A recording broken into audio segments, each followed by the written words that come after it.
नमस्कार, आप देख रहे हैं दूरदर्शन किसान। खेती और किसानी से जुड़ी नवीनतम जानकारियों के साथ इस खास कार्यक्रम में आप सभी का स्वागत है। मैं हूं अदिति शर्मा। आइए बताते हैं क्या है नया आज के कार्यक्रम में। प्रधानमंत्री पीएम किसान योजना के तहत 9 करोड़ किसानों के खाते में 1800 करोड़ रुपए करेंगे जारी। खरीफ विपणन सीजन 2020-21 के दौरान न्यूनतम समर्थन मूल्य का क्रियान्वयन। देश में कोविड के कुल मामलों में सक्रिय मामलों की संख्या 3% से भी कम होकर 2.89 लाख होने के साथ ही लगातार घट रही है। नेफेड ने अपनी वार्षिक आम सभा की बैठक की आयोजित। आइए देखते हैं अब समाचार विस्तार से। 25 दिसंबर को प्रधानमंत्री किसान सम्मान निधि योजना की 7वीं किस्त भारत रत्न स्वर्गीय अटल बिहारी वाजपेयी जी के जन्म दिवस के दिन ट्रांसफर की जाएगी। आइए देखते हैं इसी पर आधारित ये रिपोर्ट। 25 दिसंबर अटल बिहारी वाजपेयी जी का जन्मदिन है। इस दिन भारत सरकार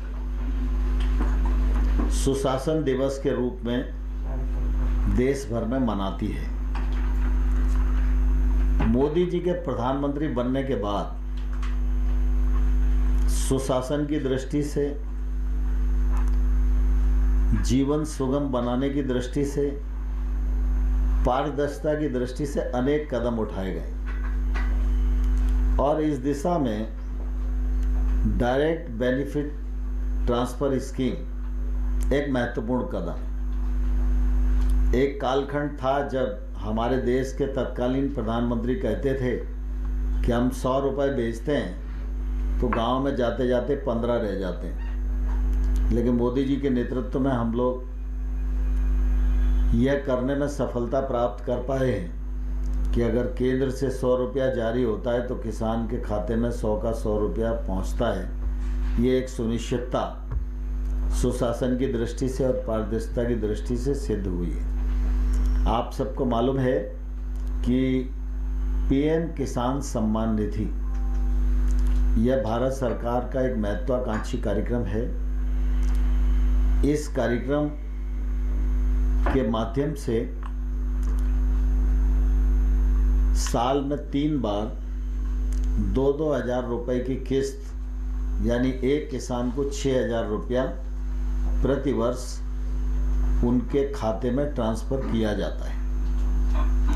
हमारा एक मोटा अनुमान था कि देश में 14 करोड़ किसान हो सकते हैं जो इस योजना में पात्र होंगे, लेकिन अभी तक 11 करोड़ 4 लाख किसानों का पंजीयन हमारे यहाँ हुआ है। बाकी वो आधार कार्ड लिंक और बाकी सारी प्रक्रिया जांच पड़ताल चलती रहती है। जब सारी चीज़ें ठीक हो जाती हैं तो फिर उसके अकाउंट में ट्रांसफ़र पैसा किया जाता है। अभी तक 10 करोड़ 59 लाख 59 lakhs इतने किसानों को 96,000 करोड़ रुपया उनके खाते में ट्रांसफर किया जा चुका है। इस योजना के अंतर्गत एक साल में 75,000 करोड़ रुपए का बजट प्रावधान है। –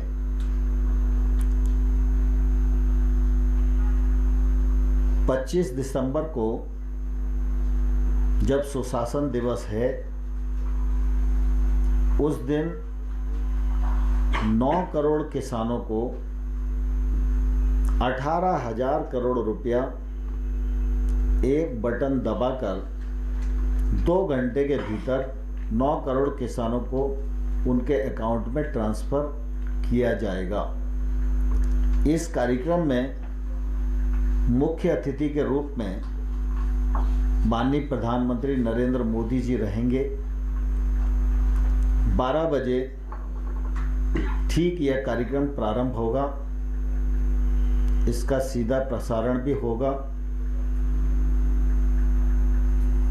और इस कार्यक्रम में 6 राज्यों के 6 किसानों के साथ जो भिन्न भिन्न स्कीमों के लाभार्थी होंगे, कोई केसीसी का लाभार्थी होगा, कोई सम्मान निधि का लाभार्थी होगा, कोई एफपीओ का लाभार्थी होगा, कोई इंफ्रास्ट्रक्चर फंड का लाभार्थी होगा, तो उसका अनुभव और उनके साथ वार्तालाप ये 6 किसानों के साथ प्रधानमंत्री जी बातचीत करेंगे और प्रधानमंत्री जी का फिर उद्बोधन भी इस कार्यक्रम में होगा। इस कार्यक्रम की जो रचना है उसमें यह कार्यक्रम देश के विकासखंड स्तर पर संपन्न होगा। सभी विकासखंडों पर बड़ी मात्रा में किसान आवे, यह प्रयत्न किया गया है और ऑनलाइन भी लोग इस कार्यक्रम से जुड़ें, इसके लिए कृषि मंत्रालय ने प्रयत्न किया है।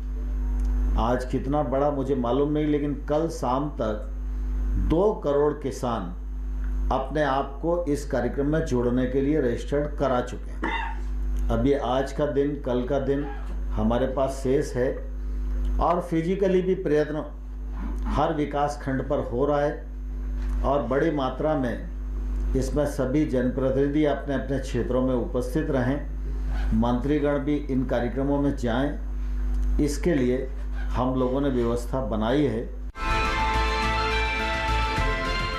धान की खरीद में पिछले वर्ष की तुलना में 23.16% की वृद्धि दर्ज की गई।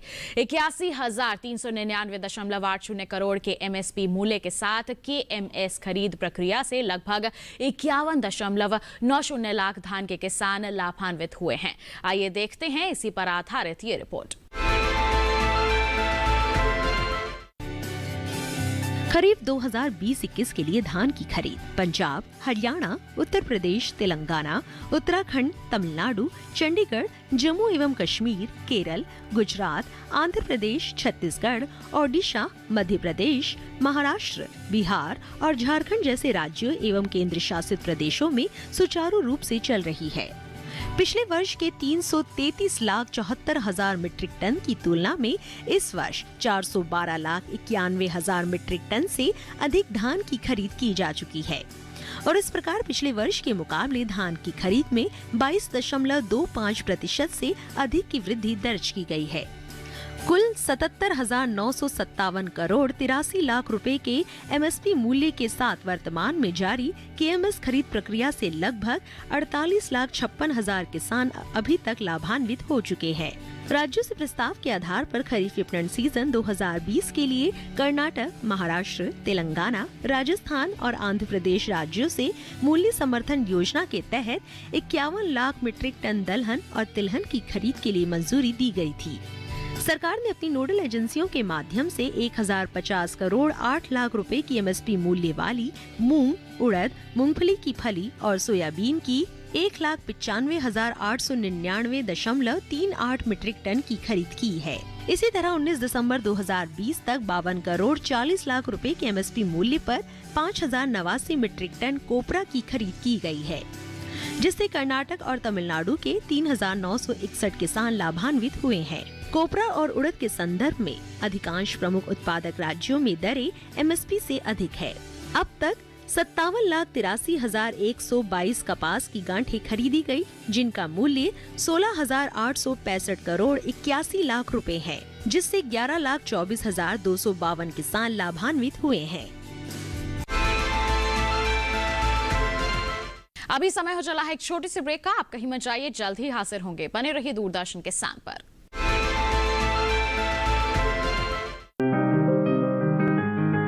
बीमारियों से कैसे बचेगी फसल? मवेशियों की मुश्किलों का क्या है हल? कहां से लाएं बीज, कितनी लगेगी खाद?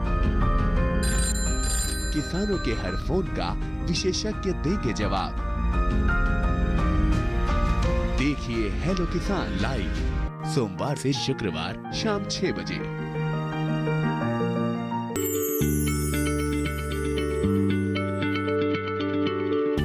क्या आप किसी बीमारी से परेशान हैं? चाहते हैं डॉक्टर की सलाह? तो हम हैं आपके साथ। बताएंगे आपको जीने की राह। समस्याएं आपकी, समाधान देश के मशहूर विशेषज्ञों के। घर बैठे बात करें देश के जाने माने डॉक्टरों से। हमारे लाइव प्रोग्राम स्वस्थ किसान में हर शनिवार शाम 6 बजे से 7 बजे तक। ब्रेक के बाद आप सभी का फिर से स्वागत है। बता दें 26 राज्यों और केंद्र शासित प्रदेशों में सक्रिय मामलों की संख्या 10,000 से कम।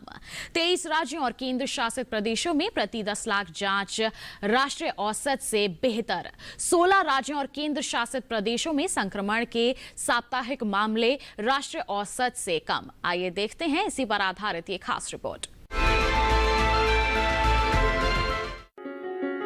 भारत में कुल सक्रिय मामलों में गिरावट का रुख जारी है।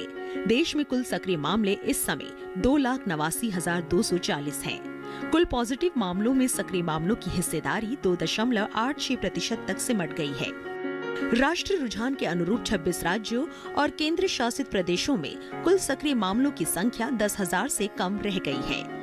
रोजाना आ रहे मामलों की तुलना में ठीक होने वालों की संख्या लगातार बढ़ रही है, जिससे कुल सक्रिय मामलों में कमी आ रही है। पिछले 24 घंटों के दौरान जहां 23,950 लोग पॉजिटिव पाए गए, वहीं इसी अवधि में देश में संक्रमण से ठीक होने वालों की संख्या 26,895 हो गई है। पिछले 24 घंटों के दौरान जहां 23,950 लोग पॉजिटिव पाए गए हैं, वहीं इसी अवधि में देश में संक्रमण से ठीक होने वालों की संख्या 26,895 हो गई है। पिछले 24 घंटों के दौरान कुल सक्रिय मामलों में शुद्ध रूप से 3,278 की कमी आई। देश में कुल कोविड जांच 16,42,68,721 के करीब पहुंच रही है। प्रतिदिन 10 लाख से अधिक लोगों की जांच की प्रतिबद्धता पर अमल करते हुए पिछले 24 घंटों के दौरान कुल 10,98,164 लोगों की कोरोना जांच की गई। देश में कोरोना जांच की क्षमता प्रतिदिन 15 लाख के करीब पहुंच गई है। देश में कोरोना जांच की अवसंरचना का लगातार विस्तार हो रहा है। देश में कोरोना जांच करने वाली प्रयोगशालाओं की संख्या 2,276 हो चुकी है। औसतन रोजाना 10 लाख लोगों की कोरोना जांच के फलस्वरूप पॉजिटिव मामले गिरावट में है और उनमें लगातार कमी आ रही है। जांच सुविधाओं के विस्तार से जिन राज्यों और केंद्र शासित प्रदेशों में पॉजिटिव मामले राष्ट्रीय औसत से अधिक है, वहां भी इनमें कमी आ रही है। ठीक होने वालों की संख्या इस समय 96,63,382 पर पहुंच गई है। रिकवरी दर बढ़कर 95.69% हो चुकी है। संक्रमण से ठीक होने वाले 75.87% नए मामले 10 राज्यों और केंद्र शासित प्रदेशों से हैं। एक दिन में संक्रमण से ठीक होने वाले सबसे ज्यादा मामले केरल से रहे हैं। पिछले 24 घंटों के दौरान राज्य में एक दिन में 5,057 लोग ठीक हुए हैं। महाराष्ट्र में ये संख्या 4,122, जबकि पश्चिम बंगाल में ये संख्या 2,270 रही है। कोविड के 77.34% नए मामले 10 राज्यों और केंद्र शासित प्रदेशों से रहे हैं। एक दिन में कोविड के सबसे अधिक 6,049 नए मामले केरल में रहे हैं, जिसके बाद 3,106 नए मामलों के साथ महाराष्ट्र का नंबर रहा है।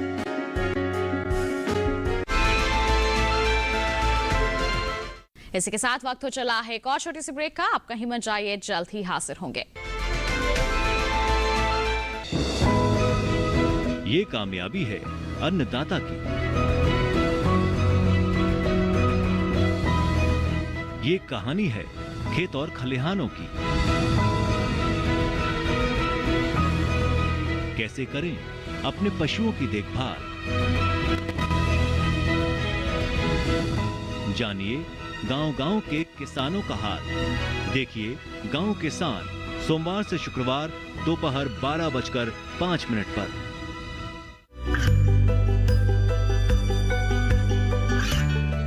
गांवों और पिछड़े क्षेत्रों में सरकारी योजनाओं की जानकारी पहुंचा। देश में कौशल और क्षमता विकास कर ग्रामीणों को सामाजिक बदलाव और विकास से जोड़ने की दूरदर्शन किसान की पहल चौपाल चर्चा देखें सोमवार से शुक्रवार सुबह 9 बजे। ब्रेक के बाद आप सभी का फिर से स्वागत है। नेफेड ने अपनी वार्षिक आम सभा की बैठक नई दिल्ली के national cooperative union of India auditorium में आयोजित की। आइए देखते हैं क्या कुछ खास हुआ इस बैठक में। सर आज जो जनरल मीटिंग आयोजित किया गया है वार्षिक जो 63 है सर, इसका क्या उद्देश्य है? देखिए, एक साल में एक जनरल बॉडी मीटिंग होनी आवश्यक है, जो कि ऑडिट एंड बैलेंस शीट को और पूरे साल का लेखा जोखा आम सदस्यों के सामने रखा जाता है। बोर्ड की मीटिंग तो टाइम टू टाइम होती रहती हैं, लेकिन एक जनरल बॉडी में जब तक ये पास ना हो तो कानून के हिसाब से इसको पास नहीं माना जाता है, पारित नहीं माना जाता है। तो आज खुशी की बात यह है कि नेफेड को 62 साल हो गए हैं किसानों की सेवा में और आम आदमी की सेवा में। खासकर पल्सीज के मामले में भारत सरकार ने नेफेड को अपना नोडल एजेंसी बनाया है। एकमात्र संस्था है जो सभी तरह की तिलहन और दलहन खरीद के और जहाँ भी ज़रूरत होती है जिस भी स्टेट में उसको भिजवाते हैं, जो भी, और स्टोर भी करते हैं। तो इसी तरह से नेफेड का पहली बार ऐसा हुआ है कि 20% डिविडेंड अपने आम सभा के मेंबर्स को नेफेड ने दिया है। ये एक ऐतिहासिक रिकॉर्ड है कि आज तक 20% कभी नहीं दिया गया। और मेरा ये मानना है कि जिस तरह से इसके शेयर होल्डर्स पूरे उत्साह के साथ इसका शेयर भी खरीद रहे हैं, इसका कारोबार भी बढ़ रहा है। जैसा कि मैंने अपनी स्पीच में भी कहा, इस करंट ईयर का नेफेड का तकरीबन 500 करोड़ रुपए का प्रॉफिट होगा। तो कहाँ नेफेड पहले घाटे में थी, आज गवर्नमेंट के सहयोग से, विशेषकर मैं आदरणीय मंत्री जी तोमर साहब का, रूपाला साहब का, श्री संजय अग्रवाल जी सेक्रेटरी साहब का, इनका विशेषकर आभार व्यक्त करता हूँ नेफेड का अध्यक्ष होने के नाते कि उन्होंने नेफेड की हर संभव मदद की है। चाहे वो श्रीनगर से सेब खरीदने की बात हो या देश में ओनियन के क्राइसिस की बात हो। हमने 1 लाख मीट्रिक टन प्याज खरीद के रखा था। पिछले कुछ चंद दिनों में प्याज जब महंगा हुआ तो नेफेड ने हिंदुस्तान के हर एक हिस्से में प्याज भिजवा करके उन प्राइसेस को कंट्रोल करने का काम किया। तो जो भी गवर्नमेंट ने ड्यूटी दी है नेफेड की, वो बेखूबी से नेफेड ने निभाई है। और नेफेड की ये विशेषता है कि डायरेक्ट किसान से खरीद करते हैं। प्राइस सपोर्ट स्कीम के बारे में भी पूरा नेफेड अपने पूरे टारगेट पूरे करता है। तो इन्हीं शब्दों के साथ आज सर, जैसे आपने बताया कि 500 करोड़ रुपए का फ़ायदा हुआ है, ये किसानों को इससे सर कितना फ़ायदा होगा? और जो आप जो खरीद कर रहे हैं वो सर एमएसपी रेट पर कर रहे हैं, किस तरह से उसको कर रहे हैं? आगे के क्या सर फ्यूचर है? देखिए, हम जितना गवर्नमेंट टारगेट देती है मिनिमम सपोर्ट प्राइस के लिए, उसका पैसा गवर्नमेंट देती है। और जो कॉमर्शियल परचेज होती है वो हम किसान से डायरेक्ट खरीदते हैं। उसको किसान को ये है कि बीच में उसका बिचौलिया ख़त्म हो जाता है। हम सोसाइटी के माध्यम से या फेडरेशन के माध्यम से उसको ख़रीदते हैं। तो किसान को दोनों तरीके से मिनिमम सपोर्ट प्राइस का तो जितना गवर्नमेंट हमें अलाउ करेगी हम उतना ही खरीद सकते हैं, उससे ज़्यादा नहीं खरीद सकते। लेकिन देश के हालात देखते हुए जब कोई फसल जैसे उड़द का है, मूंग का है, उसकी फसल आती है तो हम खरीद के स्टॉक रखते हैं। और जैसे ही उपभोक्ता को आवश्यकता होती है, उसके दाम महंगे होने लगते हैं, हम उसको मार्केट में बेचते हैं। तो इससे किसान को भी लाभ है और आम साधारण कंज्यूमर को, उपभोक्ता को भी लाभ है। सर आज जो जनरल एनुअल मीटिंग 63 हुआ है सर, इसका क्या उद्देश्य है? देखिए, जो हमारा MSCS एक्ट है उसमें जो भी कोऑपरेटिव संस्थाएं हैं उनका साल में एक बार एनुअल जनरल बॉडी मीटिंग होना होता है। तो ये हमारा जो ड्यू होता है वो सितंबर मंथ में होता है। कोविड के कारण हमने स्पेशल परमिशन लिया जो सेंट्रल रजिस्ट्रार है उनका कि इसको लेट किया कि भाई तब तक स्थिति थोड़ी सुधर जाएगी तो लोग आ पाएंगे। फिर भी हमारे जो मेंबर्स हैं उसमें से कुछ लोग आ पाए, बाकी लोग सब जो है उन्होंने मीटिंग अटेंड की है अपने अपने यहाँ राज्य में वर्चुअली। एजीएम का जो पर्पज़ है वो ये है कि इसमें हमारे एनुअल जो अकाउंट्स हैं वो और आने वाले साल का जो प्लान है वो और इस तरह के जो एजेंडा होते हैं स्टैट्यूटरी एजेंडास जो हैं वो इसमें एजीएम के सामने रखे जाते हैं और उसको पास कराया जाता है। सर अभी जिस तरह से प्रोक्योरमेंट हो रहा है एमएसपी पर, सर अभी क्या स्टेटस है? देखिए नेफेड ने पिछले 4 साल में जो दलहन और तिलहन फसलों का हमने रिकॉर्ड प्रोक्योरमेंट किया है, तो लगभग 1 लाख टन हमने दाल प्रोक्योर की है पिछले 5-6 साल में। तो इससे हम ये देख रहे हैं कि 4 साल 5 साल में जो हमारे दालों के रेट कंट्रोल में है और उसके बाद इसका एरिया जो कवरेज है वो बढ़ता ही जा रहा है और प्रोडक्शन भी बढ़ रही है और लगभग हम जो दालों के मामले में इंडिपेंडेंट हो गए और बहुत कम आयात करना पड़ता है। जो हम ग्रो नहीं करते हैं जैसे पीला मटर है या मसूर है थोड़ा बहुत, वो हम इंपोर्ट करते हैं। अभी इंपोर्ट्स बहुत कम हो गए और हमारे किसान ज़्यादा, क्योंकि हम एमएसपी पे प्रोक्योर कर रहे हैं और अच्छा रेट किसान को मिल रहा है, तो उससे किसान ज़्यादा से ज़्यादा दालें ग्रो कर रहे हैं। जी अभी सर हाल में ही सरकार ने 3 कृषि कानून को लागू किया है, सर उसके बारे में आप क्या? देखिए ये जो 3 कानून आए हैं उसमें 2 तो एकदम सीधे किसान के साथ जुड़े हुए हैं, जिसमें पहला है कि एपीएमसी के बाहर कहीं भी किसान अपना माल बेच पाएगा। तो ये पहली बार इस तरह का हिस्टोरिक लेजिस्लेशन जो लाया गया है कि जिसमें किसान को सशक्त किया गया है, उसके पास ऑप्शन है। एपीएमसी में अगर उसको अच्छा रेट नहीं मिलता है वो बाहर जो छोटी मंडियां बनेंगी जिसको मंडी घोषित किया जाएगा वहाँ पे वो बेच सकते हैं। तो उसके पास एक ऑप्शन है किसान के पास कि जो जगह में उसको अच्छा रेट मिलेगा वहाँ पे वो बेच पाएगा, पहले वो ऑप्शन नहीं थी। मंडी में हमने देखा है एपीएमसी में जब छोटा किसान आता है उसको बहुत परेशानी होती है, तो उनको कई बार रेट भी नहीं मिलता है, लेकिन जो भी भाव उसको मिलता है उस पर वो बेच के चला जाता है। लेकिन आज की डेट में अगर उसको अच्छा रेट मंडी के बाहर मिल रहा है तो वो वहाँ बेचेगा, उसका खर्चा भी कम होगा। तो मैं ये समझता हूँ कि ये जो एक्ट है उस मामले में बहुत अच्छा है। मंडी जो एपीएमसी है उसको हटाया नहीं जा रहा है, वो वहीं रहेगा। सरकार ने कहा है कि उसको और सशक्त किया जाएगा, लेकिन किसान को ऑप्शन दी जाएगी कि मंडी के बाहर भी अपनी जो कमोडिटीज़ है वो बेच सकता है। दूसरा जो एक्ट है कॉन्ट्रैक्ट एक्ट। कॉन्ट्रैक्ट जो है हमारे देश में पहले से भी कॉन्ट्रैक्ट एक्ट हो रहा है, लेकिन इसको फॉर्मलाइज किया गया है कि कोई भी जो कंपनी किसान या किसानों के समूह के साथ मिलके खेती करेंगे तो किसान के जो राइट्स हैं, उसके जो हक हैं वो सेव्ड रहेंगे। उसको कोई भी उसकी ज़मीन नहीं ले सकेगा और किसान का हक रहेगा, जो भी इंफ्रास्ट्रक्चर बनेगा उसके ऊपर भी उसका हक रहेगा। और फसल का जो पहले से एग्रीड मूल्य है वो कंपनी देगी, अगर नहीं देगी तो किसान उसके अगेंस्ट में केस कर सकता है, उसके अगेंस्ट में सुनवाई करा सकता है। तो ये बहुत ही प्रोग्रेसिव है, इसको फॉर्मलाइज किया गया है।